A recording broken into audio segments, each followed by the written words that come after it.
B विद्यार्थी channel में आपका एक बार फिर से स्वागत है। तो आज का हमारा टॉपिक है फ्यूचर कंटिन्यूअस टेंस की परिभाषा और पहचान।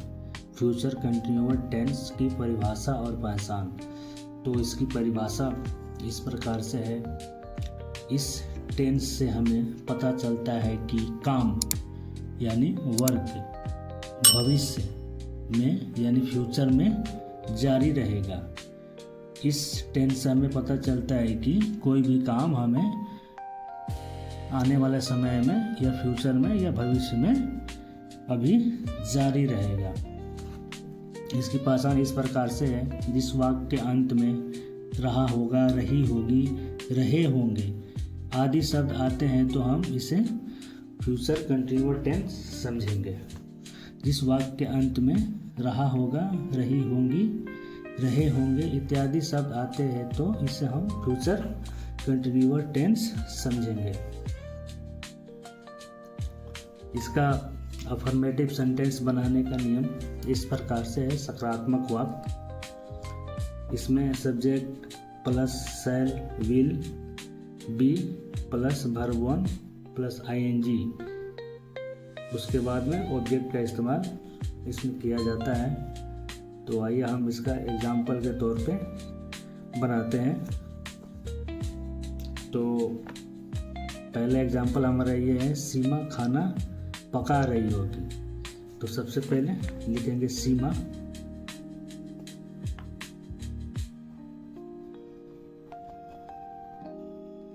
सीमा,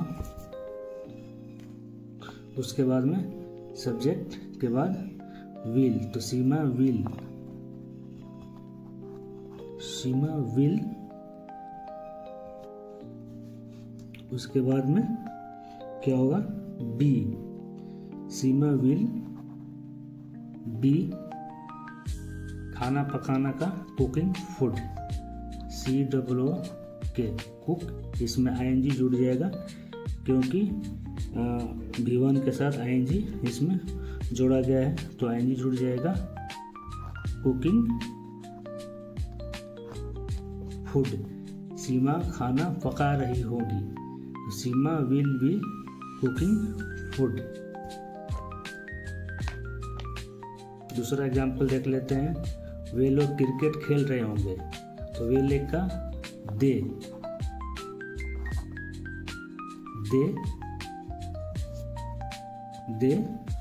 विल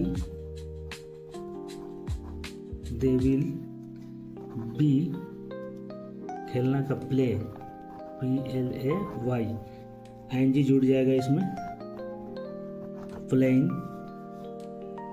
क्रिकेट CRICKET क्रिकेट। वे लोग क्रिकेट खेल रहे होंगे, they will be playing cricket.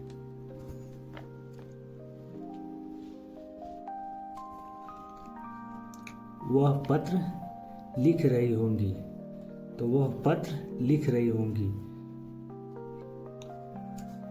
तो यहाँ पर एक लड़की का जिक्र हुई है, वह पत्र लिख रही होंगी, तो वह का अगर लड़की के लिए इस्तेमाल करेंगे वह तो सी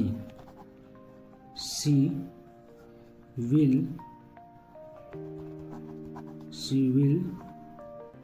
बी पत्र लिखना का राइट ए लेटर, तो WRIT राइट आईएनजी जुड़ जाएगा इसमें, तो राइटिंग ए लेटर, वह पत्र लिख रही होंगी। तो वह हमने यहाँ सी का लड़की के लिए इस्तेमाल किया है, तो वह का सी, वह का ही नहीं होगा। अगर लड़का के लिए इस्तेमाल करेंगे तो ही, और लड़की के लिए सी, तो C will be writing a letter. उसके बाद में नेगेटिव सेंटेंस बनाने का नियम, नकारात्मक वाक्य बनाने का नियम। तो इसका फॉर्मूला इस प्रकार से है। इसमें सब्जेक्ट विल, शैल, नॉट के बाद इसमें हम बी का इस्तेमाल करेंगे। उसके बाद में सेम फार्मूला होगा V1 + ing + ऑब्जेक्ट। तो यही हम इसका एग्जाम्पल के तौर पे देख लेते हैं एक बार। तो हम लोग क्रिकेट नहीं खेल रहे होंगे, हम लोग का वी, तो वी के साथ हम शैल का इस्तेमाल करेंगे, we shall be, we shall, sorry यहाँ नोट का इस्तेमाल किया गया है, वी शैल नोट, उसके बाद बी, खेलना का प्ले, PLAY, प्ले ing जुड़ जाएगा, प्लेइंग क्रिकेट। ठीक है। दूसरा एग्जांपल इस प्रकार से, वह स्कूल नहीं जा रहा होगा, तो वह का ही विल नॉट बी, जाना का गो, ing जोड़ देंगे, गोइंग टू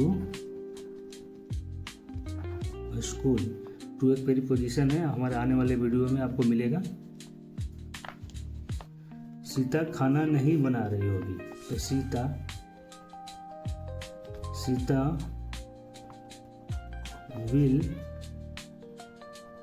नॉट बी, खाना बनाने का कुकिंग फूड।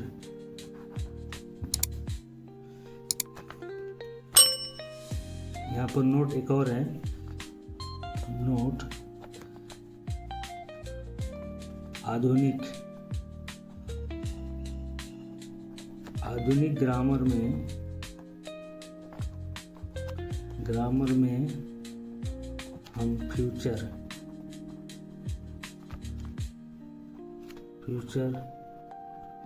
टेंस में